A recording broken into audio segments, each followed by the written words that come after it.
All right. Okay, so the first thing you want to do is you want to make sure that you have done your reading assignment, okay? All right.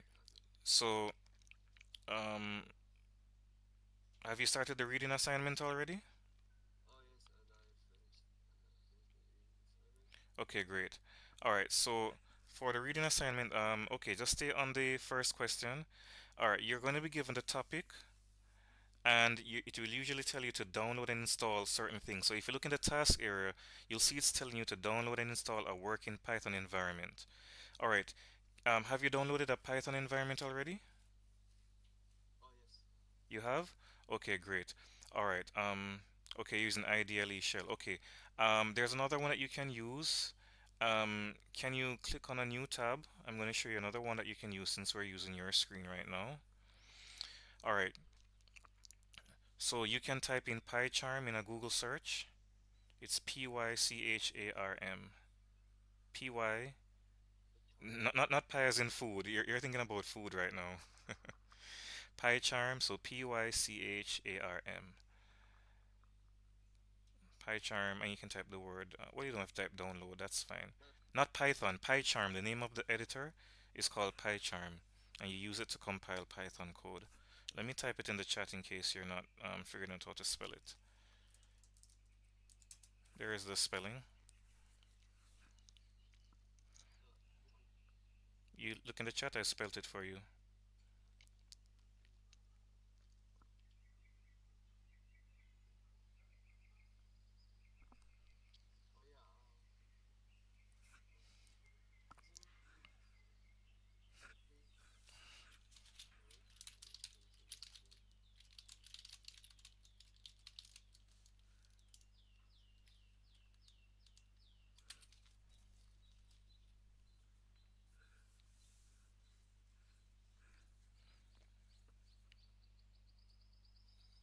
Yes. Okay, so all right, so the thing is you're going to need an IDE to help you with the code because the terminal window that you start out with is not going to be able to give you all the functions to help you to do the code in the best way possible. So I recommend people download the PyCharm IDE if you can. It's not compulsory, but it does help a lot. Okay, we're not going to install that now, but I was just trying to show you where you can find that software.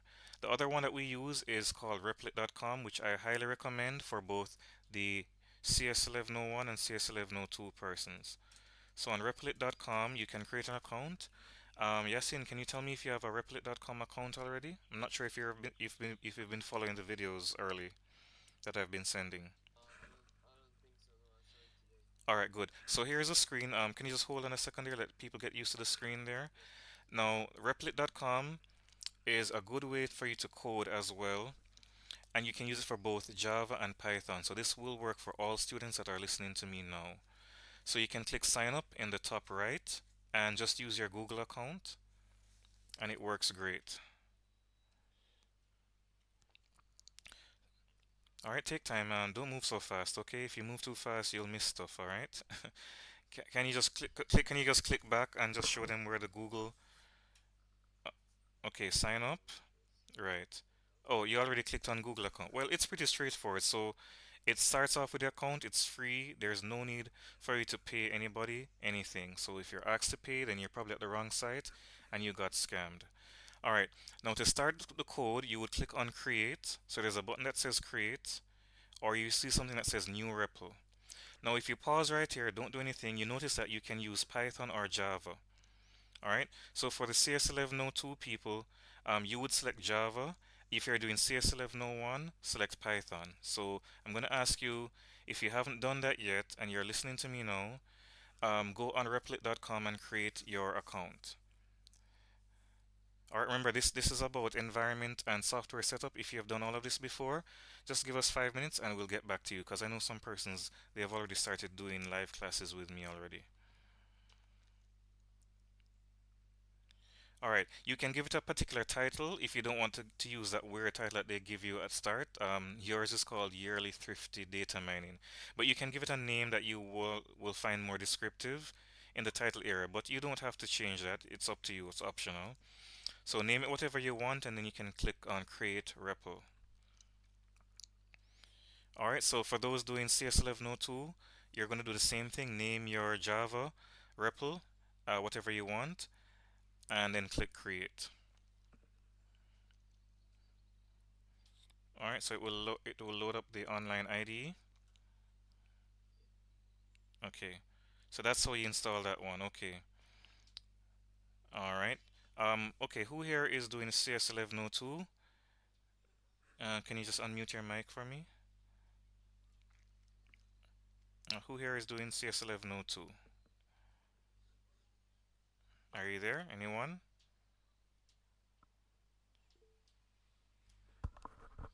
Okay, great. Um, I see Stekalu said that he is lost. What course are you doing?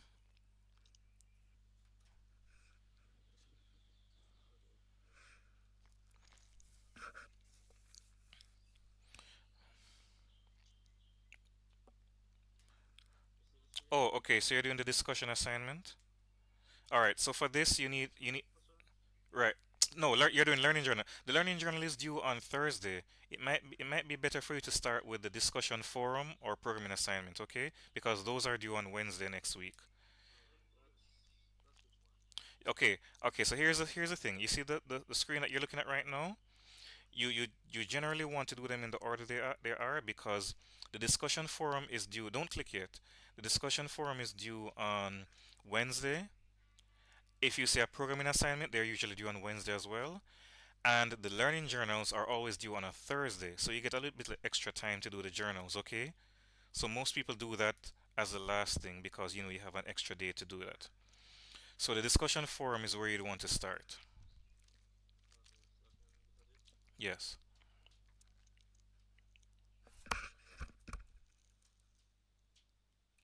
All right. So for this now, you're going to scroll down until you get to the question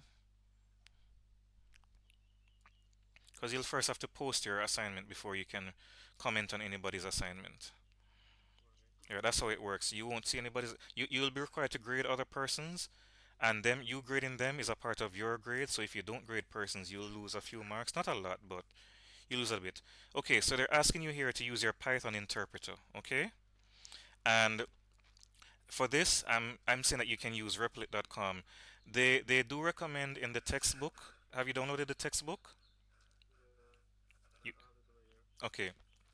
They do recommend you using something called Python Anywhere Online, but Python Anywhere Online is similar to Replit.com, but Replit.com has way more features. So I'd recommend you go to Replit.com and you can do the assignment right now. Okay, good. So the question says to try those statements. So copy the first one and paste it into Replit. Yeah.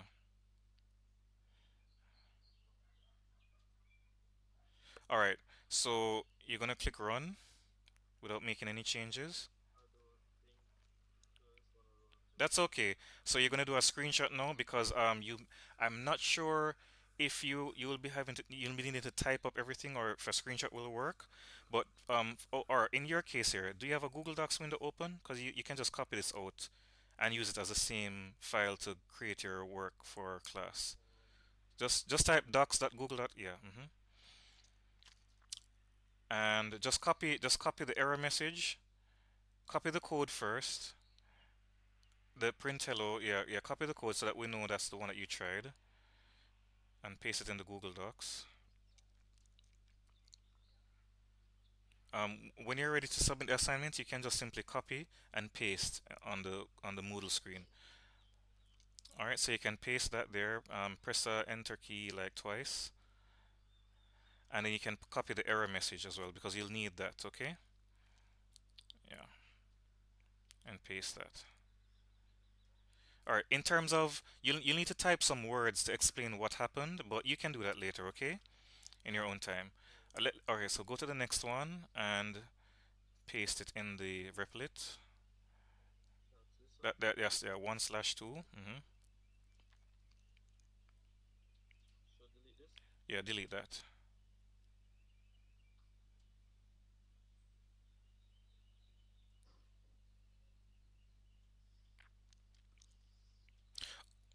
Did you click run?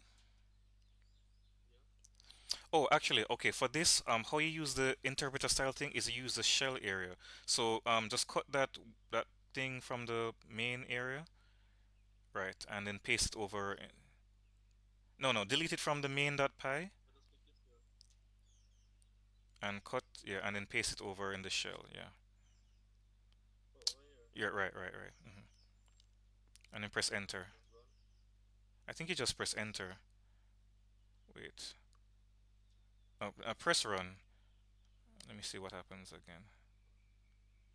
Uh, all right, paste back the calculation one slash two over on the right. Yeah, below console. Yeah. All right, press enter. Okay, right. So that one works. Okay, so you can copy that and paste it over in your um. All right, and you do the same for the others.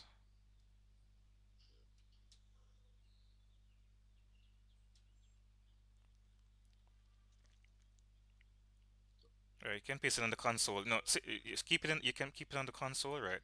Because Replit also gives you. Yeah, no, you can clear it if you want. Yeah, it would work. It would have worked. No, don't trouble the shell. Console is what you want. Yeah. All right, good. So copy that. So it's telling you that it's a float because the answer of 1 divided by 2 would be 0.5. And decimal numbers are called floating points. So that's why it's telling you that the type is a class float. All right, so that's what this example is showing you.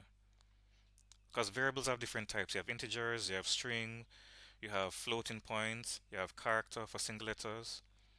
You'll learn more about the variable types as you go along, okay? So you can paste that on your Google Docs. Are you there? Jonathan, can you hear me?